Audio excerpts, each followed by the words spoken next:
Hi everybody, this video is all about changing the backup battery on a Yamaha PM5D console.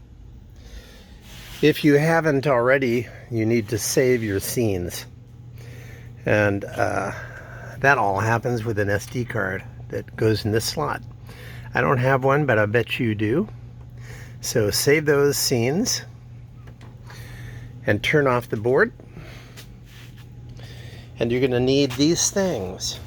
You're going to need a 2.0 metric Allen wrench, a Phillips screwdriver, medium size, a flashlight, a 2032 battery, and a half-done roll of paper towels. Let's get to work. Allen screws come out from this little plate that sits right above the armrest. Allen screws come out from the right side of the board. So there's 6, I think. 7. So take those 7 Allen screws out. Take your plate, put it aside, and you're going to see some Phillips screws right here. Those need to come out as well. So Phillips screws out, and then move to the back. And you're going to need your Allen wrench again. There's a whole bunch of screws on this thing. All of them need to come out. They are right along this little lip here, and then they're also along the back side. So every Allen screw that you see on the top here needs to come out, and that will free up that back plate. And it's just a great big piece of metal.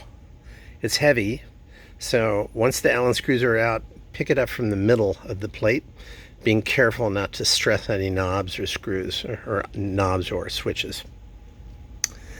Okay, put that plate aside, and then you're going to be able to see a lip here that allows you to lift the back, this right side up from the back. And that is, by the way, where the paper towels come in, because once you have this lifted up a little bit, you will be able to find a spot that doesn't have any electronics and use that roll of paper towels to actually keep this up so you can work on it. All right. The battery is located on a printed circuit board below this monitor. So you'll see it if you look, and you'll probably need to take off a ribbon cable as well.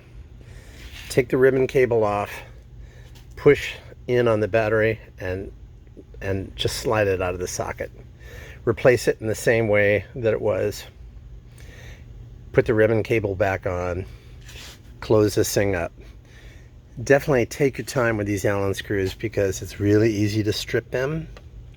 If you start them by hand, you'll have a lot better luck than if you use an electric Allen screwdriver.